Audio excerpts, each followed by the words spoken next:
Hi everyone, this is Tactical Scout and welcome back to my channel.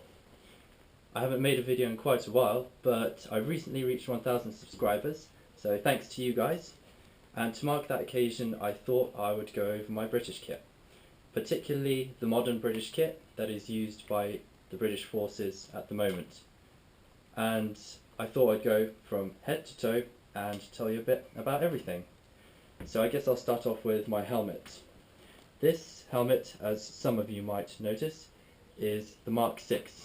The Mk6 isn't actually the most modern helmet that's being used.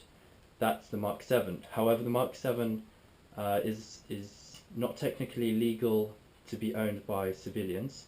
So I've stuck with the Mk6, and the differences between the two is that the Mk7 has the lower brim over the ear. The Mk6, as far as I'm aware, is perhaps a tiny bit heavier as well, and the inner padding is a bit different. Overall though, this helmet is quite nice. It's reasonably heavy, but the padding on the inside is quite comfortable. And on my helmet I have got the NVG mount, which I use for mounting my old Generation 1 night vision and my GoPro camera. I also have a band across here which has some cat's eyes on the back. They glow at night time and make it easier to identify in the dark. Also, I've got the scrim and the camo, to break up the outline of my head. Okay, moving on downwards. The eye protection I'm using is called the ESS ICE 2.4 ballistic goggles. They come with 3 different lenses, a dark one, a normal white one, more see-through one that I'm wearing at the moment, and a yellow one. I'm not entirely sure what the yellow one is for. I've heard it's to accentuate outlines in dim light, but if anyone has any clarification on that, let me know. This right here is the Bowman headset. It's a standard headset. It just goes over with the left ear. It can get a bit annoying and tiresome to wear, but overall it's fine. It goes down, connects to my U94 PTT push to talk button, and then goes back around to my radio. The radio that I use is a Cobra MT800, so it's really nothing special, but it seems to do fine in forest environments up to about 200-300 meters. It stays quite clear. Alright, next on is my body armor. This is the Osprey Mk4, which is the current one being used, and it is different to the Mk3 in the fact that it has a built-in plates. Just to mention, I do not have any ballistic plates in my armor at the moment.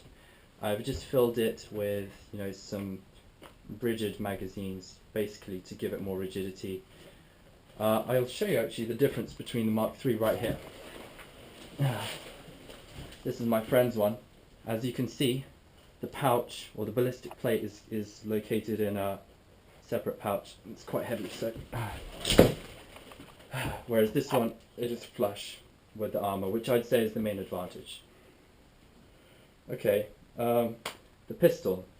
This is a USP, and no, this is not what the British forces use at the moment, since they use a SIG, and most recently, I think they've introduced the Glock, the 4th generation Glock. This Glock is made by WE, but I've checked online and they're pretty much sold out everywhere, so I haven't been able to get my hands on that just yet, but that's something for the future. Okay, moving downwards, I have 3 magazine pouches here for EMAGs.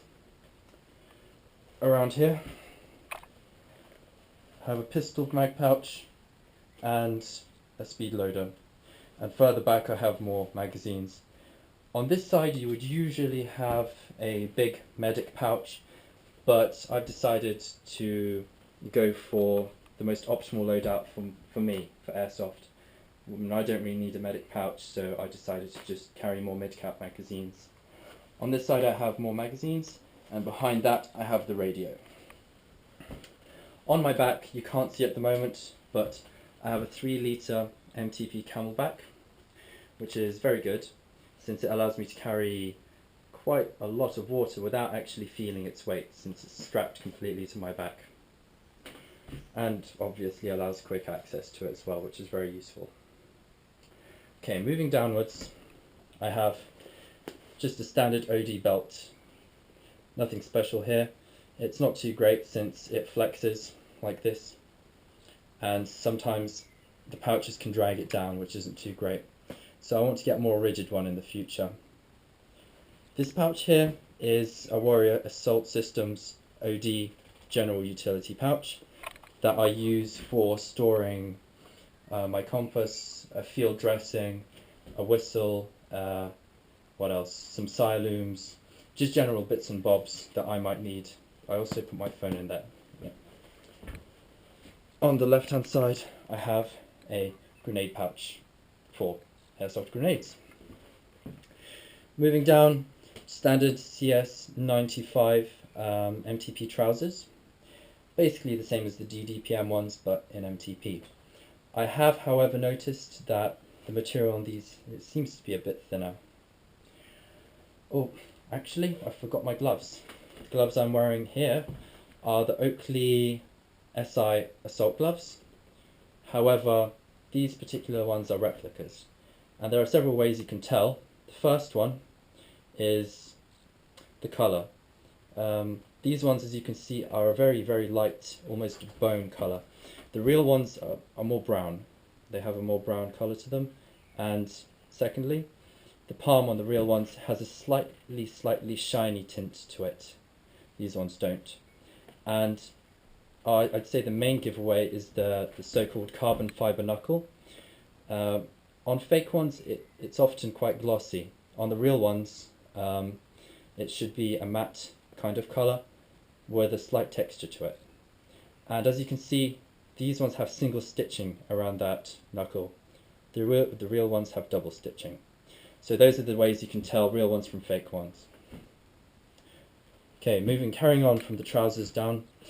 This right here is the Blackhawk version 2 Hellstorm kneepad. It's I'd say it's quite good kneepad. It's soft yet sturdy. It's very light. It actually has a ridge coming across here which stops it from sliding down your knee. Right at the bottom here I am wearing Magnum boots. These ones are the Magnum Scorpions or Magnum Amazons, I believe. I think they're the same thing, to be honest. They're quite good boots. They're good for hotter climates because of the thin material here. But due to that thin material, they don't have very much ankle support because it's very, very thin. These aren't the only boots that the British troops are using at the moment, since some of them I think get the lower boots. I'd say those ones are a lot better than these ones, of course, but overall I'm happy with them. I think that's about it for the kit. On my back I have a day sack. However, I don't think it's one that the forces use. The ones they use are a bit different. Okay, now I think I'll show you the guns. So I'll start off with the quintessential British combat rifle.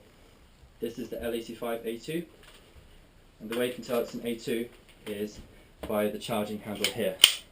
It's kind of curved shape, whereas the A1 was just, a little stick sticking out of it. I think the holes on this one are a different shape as well. This particular L85 was made by ICS, and overall I've had no problems with it so far at all. It's been an excellent rifle, and due to its bullpup design, the barrel starts from here and goes all the way along here. So it has pretty much a sniper length barrel, which gives it excellent accuracy. It's also got great range, and I've been shooting counter sniping with this fairly easily. Only problem I've had actually was the cheek rest, and this is something I've found to be a problem with a lot of L85s. It comes off very easily, so you just slide it forwards, pop, comes off, and I lost it during a forest game, and there's no chance of finding that ever again. So that's that. This of course is an ACOG sight, which is 4x magnification. Yeah, okay. Moving on to the next one. This beast is an L85 A2 with a grenade launcher. This grenade launcher is called an AG-36. It was made by the Germans, but the British Army have designated it as the L123A2. This L85 is also made by ICS, a great rifle. It has an Elcan Spectre scope on it, which is also 4x zoom, the doctor sight on the top. The doctor sight has adjustable illumination, so if it's darker, the dot will be dimmer. If it's brighter, the dot is bright. The Elcan itself has illumination as well, and overall I'd say it's much better than the ACOG. The eye relief on it is excellent, the picture is very clear, and yeah, I'd recommend this one. In fact, I think this is the scope that British troops have been being issued now. I'd have to say that this thing is pretty weighty. Last time I think I measured it, it was 6 kilos or 10.5 pounds. Yeah, but great piece of kit. Grenade launcher here. Open it up, and it holds a moss cart. After that, stick it back in, and ready to go. This rifle is actually my friend's rifle, and yeah, it's a lovely bit of kit. Quite jelly of him.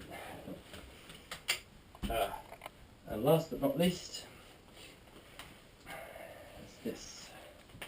This is also a new rifle that's being rolled out in the British Army.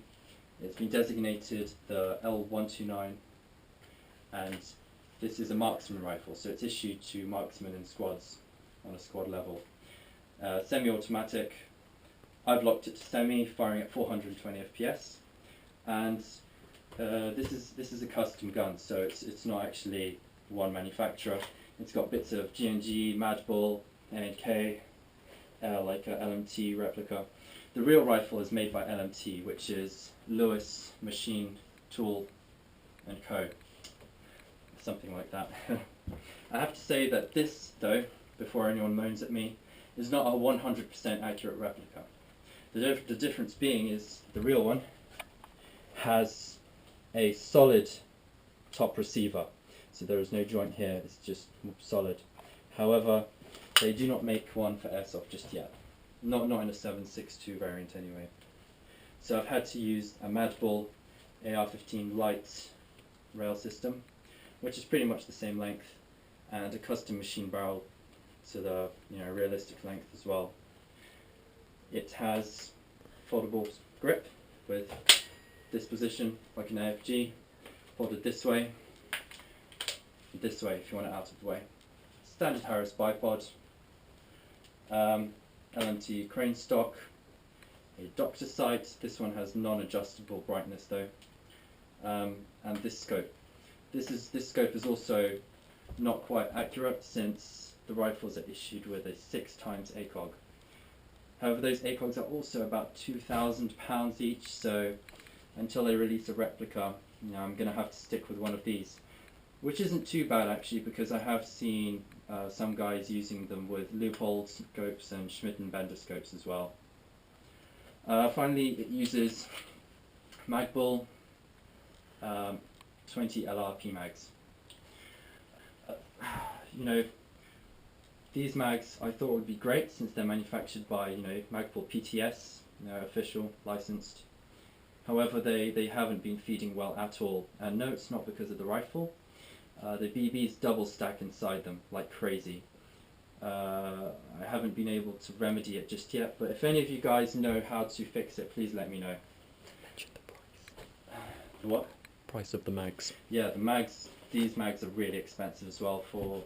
You'd end up paying about 25, and then with shipping it'll be over £30 for just one magazine. So, yeah. Right, and that's that for our British Armoury. So thanks for watching, guys, and please click like if you like the video and subscribe, and I'll see you all next time. Thanks for watching.